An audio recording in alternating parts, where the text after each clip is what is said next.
আবারও নতুন করে আমেরিকা যুক্তরাষ্ট্র ইরান হামলার চূড়ান্ত ব্যবস্থাপনা করেছে। ইতিমধ্যেই পারস্য উপসাগর জুড়ে একাধিক যুদ্ধজাহাজ এসে অবস্থান করছে। যে কোনো মুহূর্তে ইরান হামলা হয়ে যেতে পারে। ইতিপূর্বে 2003 সালে যখন আমেরিকা যুক্তরাষ্ট্র ইরাক হামলা করেছিল এবং 2011 সালে যখন লিবিয়াকে হামলা করেছিল, তখন যে পরিমাণ সেনা মোতায়েন করা হয়েছিল মধ্যপ্রাচ্যে, তার থেকে অনেক গুণ বেশি সৈন্য ইতিমধ্যেই মার্কিন যুক্তরাষ্ট্রের পক্ষে মোতায়েন করা হয়েছে। গোটা পারস্য উপসাগর জুড়ে ইরানকে একরকম ঘিরে ধরা হয়েছে। যদিও এই মুহূর্তে যেটা বড় খবর, সৌদি আরব, কাতার এবং ওমান, এই একাধিক মধ্যপ্রাচ্যের রাষ্ট্রগুলি তারা আমেরিকা যুক্তরাষ্ট্রকে কোনোভাবেই ইরান হামলা করার অনুমতি দিচ্ছে না। তাদের পক্ষে তাদের দেশের মাটি ব্যবহার করে ইরান হামলা করার অনুমতি জানাচ্ছে না সৌদি আরব। ফলে আমেরিকা যুক্তরাষ্ট্র এই মুহূর্তে সমুদ্র পথকে তাদের একমাত্র অবলম্বন করেছে এবং পার্শ্ববর্তী একমাত্র জর্ডন এবং অন্যদিকে সাইপ্রাস রাষ্ট্রকে ব্যবহার করে ইরানের উপরে সামরিক হামলা চালাতে প্রস্তুত হয়েছে আমেরিকা যুক্তরাষ্ট্র। মার্কিন হামলার এই আবহে ইরানের সর্বোচ্চ আলী খামেনেই তিনিও দেশের চরম সতর্কতা জারি করেছেন। দেশের সৈন্যবাহিনীকে প্রস্তুত থাকতে নির্দেশ জানিয়েছেন এবং যে কোনো অবস্থায় তারা মার্কিন হামলাকে ছেড়ে কথা বলবে না। যদি আমেরিকা হামলা করে ইরান, তার উত্তরে ইরান যুদ্ধ করতে প্রস্তুত আছে বলে তারা জানিয়ে রেখেছে। ডোনাল্ড ট্রাম্প ক্ষমতায় আসার পর থেকেই একাধিকবার ইরানকে হামলা করার হুমকি দিয়েছিলেন। ইতিমধ্যেই ইরানের উপরে থাকা যে স্যাংশন, সেই স্যাংশনকে অনেকগুলো বাড়িয়ে দিয়েছিলেন। 14 তারিখের মধ্যরাত পর্যন্ত এমন খবর ছিল গোটা পৃথিবীর মিডিয়া হাউসে যে কোনো মুহূর্তেই তারা ইরান হামলা করতে পারে। কিন্তু নাটকীয়ভাবে মধ্যরাতে ডোনাল্ড ট্রাম্প সাংবাদিক সম্মেলন করে জানিয়েছিলেন তারা ইরান হামলা থেকে পিছিয়ে আসছে। কারণ ইরানে যে সমস্ত আন্দোলনকারী খামেনেই সরকারের বিরুদ্ধে রাস্তায় নেমে প্রতিবাদ জানিয়েছিল, তাদের বিরুদ্ধে ইরান সরকার শাস্তি প্রদান করা বন্ধ রেখেছে বলে জানিয়েছিল ডোনাল্ড ট্রাম্প। কিন্তু নার্সিসিস্ট এই শাসক, যিনি মাফিয়া বসের মতো পৃথিবী শাসন করছেন, এই নার্সিসিস্ট নেতা যিনি মনে করেন তিনি একমাত্র সত্য, তিনি একমাত্র নির্ভুল, পৃথিবীর যে নেতা তার কাছে মাথা নত করবে না, যে তার প্রভুত্ব করতে অস্বীকার করবে, সেই নেতাই তার শত্রু, তাকেই তিনি আক্রমণ করে ধ্বংস করে দেবেন, এই তার মানসিকতা। স্বাভাবিকভাবেই 14 তারিখের পর আবারও তিনি নাটকীয়ভাবে তার অবস্থান বদলালেন। সুইজারল্যান্ডের ডাভোসে বক্তৃতা দেওয়ার সময়ে তিনি ইরান হামলার প্রসঙ্গ আনেন এবং তিনি বলেন যদি তিনি ইরান হামলা করেন, এই হামলা হবে অত্যন্ত মারাত্মক এবং দীর্ঘমেয়াদী নয়। যে ভুল আমেরিকা যুক্তরাষ্ট্র করেছিল আফগানিস্তানে, ইরাকে, লিবিয়াতে, সেই পথে ডোনাল্ড ট্রাম্প পা বাড়াবেন না। অর্থাৎ তিনি যদি ইরান হামলা করেন, সেই হামলা অল্প সময়ের মধ্যে গোটা ইরানকে গুড়িয়ে দেওয়া হবে, এই মারাত্মক হুমকি দিলেন তার বক্তব্যের মাঝে। তারপরে আবারও তিনি তার এয়ারফোর্স 1 জাহাজে চেপে নতুন করে বললেন তার যুদ্ধ জাহাজকে তিনি ইতিমধ্যেই নির্দেশ দিয়েছেন ইরানের উদ্দেশ্যে যাত্রা করতে এবং ইরান হামলার সমস্ত চূড়ান্ত প্রস্তুতি গ্রহণ করতে। তারপর থেকেই গত 4 দিন ধরে ধারাবাহিকভাবে পৃথিবীর মিডিয়াতে একটার পর একটা খবর আসতে পড়ছে। আমেরিকা যুক্তরাষ্ট্র তার চূড়ান্ত পর্বের ব্যবস্থা গ্রহণ করেছে, যে কোনো মুহূর্তে ইরান হামলা হতে পারে এবং এরদোয়ানের মতো নেতারা, অর্থাৎ যারা ইতিমধ্যেই মধ্যপ্রাচ্যে ন্যাটো তৈরি করে মুসলিম রাষ্ট্রগুলির স্বার্থ রক্ষায় তারা আরব ন্যাটো তৈরি কথা বলছেন, সেই সমস্ত রাষ্ট্রগুলি তারা কেউই এবার ডোনাল্ড ট্রাম্পকে কোনোভাবেই এন্টারটেইন করেনি যে তারা আরবের মাটি ব্যবহার করে ইরানকে ধ্বংস করতে পারে। সুতরাং এই অবস্থায় ডোনাল্ড ট্রাম্প তিনি তার আরব দেশের মধ্যপ্রাচ্যে যে 19টি সেনা ছাউনি রয়েছে, সেই সেনা ছাউনিগুলো এই মুহূর্তে ইরানের বিরুদ্ধে ব্যবহার করতে পারছে না। এটা আমেরিকার পক্ষে ইরান হামলা করা যতটা সহজ হতো মধ্যপ্রাচ্যের মাটি পেলে, ততটা সহজ হচ্ছে না। ফলে কাতারের আল উদেইদ, কুয়েতের আলী সালেম কিংবা সৌদি আরবের প্রিন্স সুলতানের মতো সামরিক ঘাঁটিগুলোকে ডোনাল্ড ট্রাম্প ব্যবহার করতে পারছেন না ইরানকে গুড়িয়ে দেওয়ার কাজে। এই জায়গায় পারস্য উপসাগরে ইতিমধ্যেই আমেরিকার নৌবাহিনীর পক্ষে মোতায়েন করা হয়েছে ভয়ঙ্কর বিমানবাহী সব যুদ্ধ জাহাজ ইউএসএস আব্রাহাম লিঙ্কন। বর্তমান পৃথিবীতে সবচাইতে শক্তিশালী যে সমস্ত যুদ্ধ জাহাজ রয়েছে তাদের মধ্যে অন্যতম এই ইউএসএস আব্রাহাম লিঙ্কন। প্রথমত এই আব্রাহাম লিঙ্কন পারমাণবিক শক্তি পরিচালিত, ফলে এর অফুরন্ত জ্বালানি দীর্ঘকাল ধরে এমনকি 20 থেকে 25 বছর যাবৎ সমুদ্রে ভেসে থাকতে পারে এই আব্রাহাম লিঙ্কন। অপরদিকে এই ইউএসএস আব্রাহাম লিঙ্কন 333 মিটার লম্বা, যাতে আমেরিকার সবচাইতে ক্ষিপ্র যে যুদ্ধ জাহাজ F-35 এবং F-16, 90টি F-35 এবং F-16 যুদ্ধ জাহাজ মোতায়েন রয়েছে এই আব্রাহাম লিঙ্কনে, যে আব্রাহাম লিঙ্কন ইতিমধ্যেই পারস্য উপসাগরে এসে উপস্থিত হয়েছে। অন্যদিকে আরো বড় খবর, লোহিত সাগরে একেবারে ইরানের উপকণ্ঠে লোহিত সাগরে এসে উপস্থিত হয়েছে ইউএসএস রুজভেল্ট। রুজভেল্ট অত্যন্ত শক্তিশালী একটি যুদ্ধ জাহাজ, যে জাহাজে টোমাহক মিসাইল, আমেরিকার এ যাবৎ পর্যন্ত সব থেকে ধ্বংসাত্মক যে মিসাইল টোমাহক, সেই টোমাহক মজুত রয়েছে এই রুজভেল্টে। যে রুজভেল্ট যুদ্ধ জাহাজকে এমনকি সাবমেরিন দিয়ে ধ্বংস করা অত্যন্ত কঠিন এবং আকাশের সুরক্ষা ব্যবস্থাও অত্যন্ত শক্তিশালী এই রুজভেল্ট যুদ্ধ জাহাজের। অপরদিকে আজকেই খবর, ইতিমধ্যেই আটলান্টিক মহাসাগরে ভেসে থাকা ইউএসএস জর্জ H.W. বুশ, যে যুদ্ধ জাহাজটি আব্রাহাম লিঙ্কনের মতোই শক্তিশালী এবং সেখানেও 90-এর কাছাকাছি F-35 এবং F-16 যুদ্ধ বিমান রয়েছে, সেই ইউএসএস জর্জ H.W. বুশ সেই যুদ্ধ জাহাজে এখন ধীরে ধীরে পারস্য উপসাগরের দিকে এগিয়ে আসছে বলে আজকের লেটেস্ট ডেটা।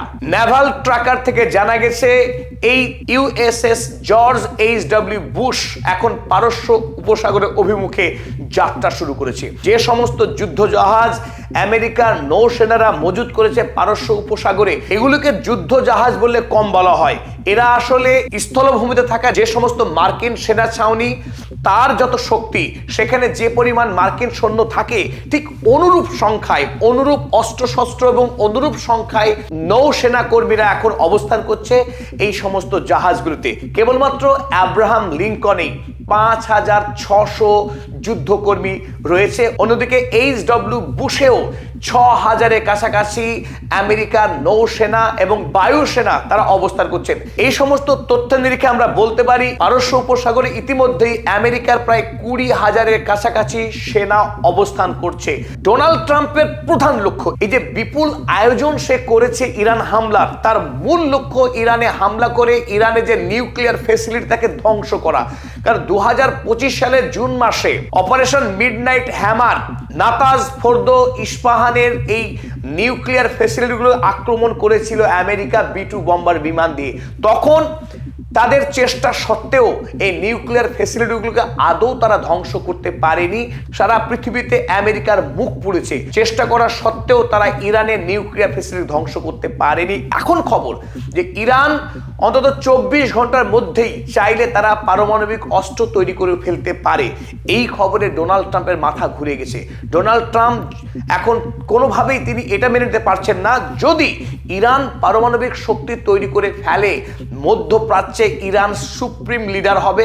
আমেরিকা কোনোদিনই মধ্যপ্রাচ্যে তার যে স্বপ্ন, পূর্ণাঙ্গ তার নিয়ন্ত্রণ কায়েম করা, আধিপত্যবাদকে প্রতিষ্ঠিত করা, তা সেটা করে উঠতে পারবে না। অপরদিকে ইরানের চারিদিকে মধ্যপ্রাচ্যে ছড়িয়ে থাকা যে প্রক্সি গ্রুপ, যাকে অ্যাক্সিস অফ রেজিস্ট্যান্স বলে অভিহিত করে আমেরিকা, সেই অ্যাক্সিস অফ রেজিস্ট্যান্স, সেই গ্রুপগুলোকেও এই মুহূর্তে ধ্বংস করে মধ্যপ্রাচ্যের ইসরায়েল এবং আমেরিকার নিরঙ্কুশ আধিপত্য তৈরি করতে চাইছে এই ডোনাল্ড ট্রাম্প। ফলে তিনি এই মুহূর্তে মারাত্মক পদক্ষেপ গ্রহণ করতে চলেছেন বলেই বিশেষজ্ঞ মহলের আশঙ্কা। তবে ইরান বা আলী খামেনি তিনি ডোনাল্ড ট্রাম্পের এই সামরিক হুঁশিয়ারিকে পরোয়া করেন না, কারণ পৃথিবীর বুকে আমেরিকার বিরুদ্ধে মাথা উঁচু করে দাঁড়িয়ে সামরিক চ্যালেঞ্জ ছুড়ে দেওয়ার শক্তি একমাত্র ইরান রাখে। ইরানের যে বিপুল পরিমাণের সামরিক কার্যক্রম, তার যে সামরিক ক্ষমতা, পাশাপাশি রাশিয়া এবং চীনের সঙ্গে তার যে অবিচ্ছেদ্য বন্ধুত্বের সম্পর্ক এবং তাদের যে সামরিক যে আদান প্রদান, তার ভিত্তিতেই বলা যায় ইরান কোনো দুর্বল রাষ্ট্র নয়। ইরান সাদ্দাম হোসেনের ইরাক নয়, কিংবা মুয়াম্মার গাদ্দাফির লিবিয়া নয়, যে ইচ্ছা হলে এসে তাকে ধ্বংস করে দিয়ে তাকে রেজিম চেঞ্জ করে তার স্বপ্ন পূরণ হবে অতি সহজে। ইরান তার পুরো দস্তুর প্রস্তুতি নিয়ে রেখেছে। ইতিমধ্যেই ইরানের যে সমস্ত মিসাইল লঞ্চ প্যাড, সেই লঞ্চ প্যাডগুলো প্রস্তুত করার নির্দেশ দিয়েছেন খামেনি, তারা প্রস্তুত। ইরান এই মুহূর্তে আমেরিকার এই বিধ্বংসী সব সামরিক অস্ত্রকে মোকাবেলা করার জন্যে তারাও সর্বোচ্চ পর্যায়ের ব্যবস্থা গ্রহণ করে রেখেছে। ইরানের অত্যন্ত শক্তিশালী এবং বিধ্বংসী সাবমেরিন ফাতে ক্লাস সাবমেরিন ইতিমধ্যেই তারা পারস্য উপসাগরে ভাসিয়ে দিয়েছে। তারা অপেক্ষায় আছে কখন খামেনির নির্দেশ আসে, এবং নির্দেশ পেলেই তারা এই ইউএসএস আব্রাহাম লিঙ্কনকে উড়িয়ে দেওয়ার অপেক্ষা করছে। এই হলো ইরানের ফাতে ক্লাস সাবমেরিন, যে সাবমেরিন অতীতে জলের তলারে গিয়ে টর্পেডো হিসেবে যে কোনো যুদ্ধ জাহাজকে ধ্বংস করার ক্ষমতা রাখত।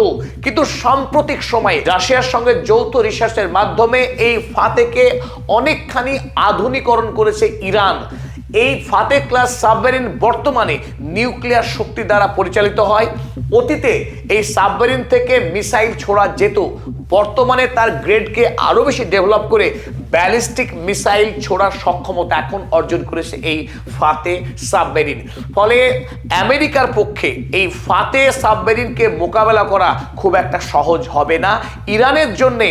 অর্থাৎ এই আমেরিকার যে সমস্ত যুদ্ধ জাহাজ ইতিমধ্যেই পারস্য সাগরে উপস্থিত হয়েছে, সেই যুদ্ধ জাহাজের মোকাবেলা করার জন্য উপযুক্ত হাতিয়ার হতে পারে এই ফাতে সাবমেরিন। ফাতে ক্লাস সাবমেরিনের অনন্য যে দিক, তা হলো নিজে জলের তলারে গিয়ে তল থেকে আক্রমণ করতে পারে যুদ্ধ জাহাজে, অন্যদিকে একই সঙ্গে আকাশে মিসাইল ছুড়ে ওই ব্যালিস্টিক মিসাইলের মাধ্যমেও একই সঙ্গে আঘাত হানতে পারে যে কোনো যুদ্ধ জাহাজকে। একদিকে যখন ফাতে ক্লাস সাবমেরিন প্রস্তুত, অপরদিকে 100টি ফাতে ক্লাস 2 মিসাইলকে প্রস্তুত করে রেখেছে ইরান বলে সূত্রের দাবি।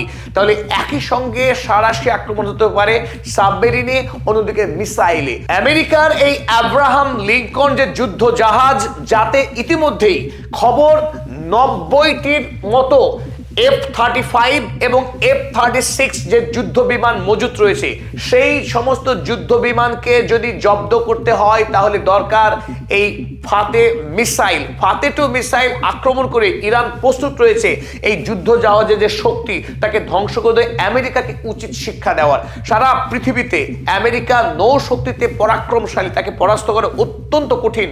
বিভিন্ন সময় পৃথিবীর বিভিন্ন প্রান্তে এই যুদ্ধ জাহাজ উপস্থিত থেকে সেই সমস্ত দেশকে হুঁশিয়ারি, তাদের উপরে খবরদারি করা, কৌশলগত নজরদারি চালানো, সমস্ত কাজ করে এসছে আমেরিকা যুক্তরাষ্ট্র। এবার ইরানের সঙ্গে যুদ্ধে আমেরিকার সামরিক শক্তি কতখানি এবং ইরান যে সত্যি সত্যি সামরিকভাবে শক্তিশালী রাষ্ট্র, তা পরীক্ষা হওয়ার সম্ভাবনা তৈরি হয়েছে। সত্যি সত্যি যদি যুদ্ধ হয়, যদি আমেরিকা ইরান হামলা করে, তাহলে এবার প্রমাণ হবে এই ইউএসএস আব্রাহামের শক্তি কতখানি আর ইরানের শক্তি বা তার কতখানি। কারণ ইরানের কাছে সাঁড়াশি আক্রমণ চালানোর ক্ষমতা রয়েছে। ফাতে ক্লাস সাবমেরিন জলের তলা দিয়ে এসে টর্পেডো আক্রমণ হানতে পারে এই জাহাজে। আবার একই সময়ে এই ফাতে ক্লাস সাবমেরিন যে চাইলে ব্যালিস্টিক মিসাইল ছুড়ে আকাশ থেকেও কিন্তু আক্রমণ চালাতে পারে এই আব্রাহামের উপরে, কিংবা রুজভেল্টের উপরে, কিংবা জর্জ এইচ.ডব্লিউ. বুশের উপরে। এই সময় যখন ফাতে ক্লাস সাবমেরিন তার কার্যক্রম চালাচ্ছে, একই সময়ে ইরান প্রস্তুত রেখেছে ফাতে 2 মিসাইল, মারাত্মক শক্তিশালী 100টি মিসাইলকে তারা লঞ্চ প্যাডে প্রস্তুত করে রেখেছে। যে কোনো সময়ে তারা আকাশপথে এসে হামলা করতে পারে এই সমস্ত আমেরিকান যুদ্ধ জাহাজের উপরে। এখন দেখার বিষয় আমেরিকা বা ইরান কে কত শক্তিশালী। ফাতে ক্লাস সাবমেরিন এবং ফাতে 2 মিসাইল ছাড়াও ইরান ইতিমধ্যেই পারস্য উপসাগরে একাধিক ড্রোন ক্যারিয়ার জাহাজ তারা ভাসিয়ে রেখেছে, যে সমস্ত জাহাজগুলিতে মজুত রয়েছে বিপুল সংখ্যক শাহিদ ড্রোন। এই শাহিদ ড্রোন অত্যন্ত শক্তিশালী রাশিয়া খোদ তার ইউক্রেন যুদ্ধে ইরানের কাছ থেকে কিনে প্রচুর পরিমাণে ড্রোন তারা ব্যবহার করেছে শাহিদ। এই শাহিদ ড্রোনের শক্তি ইতিমধ্যেই প্রমাণিত। শাহিদ ড্রোন ভর্তি একাধিক যুদ্ধ জাহাজ পারস্য উপসাগরে এখন টহলদারি শুরু করেছে ইরানের নিরাপত্তাকে সুনিশ্চিত করার লক্ষ্যে। অপরদিকে ইরানের এয়ার ডিফেন্স সিস্টেমকে শক্তিশালী করার লক্ষ্যে ইতিপূর্বেই খামেনি সরকার রাশিয়া থেকে S-400 ডিফেন্স সিস্টেমকে কিনে রেখেছিল। সেই এয়ার ডিফেন্স সিস্টেম এই মুহূর্তে সম্পূর্ণরূপে সক্রিয়।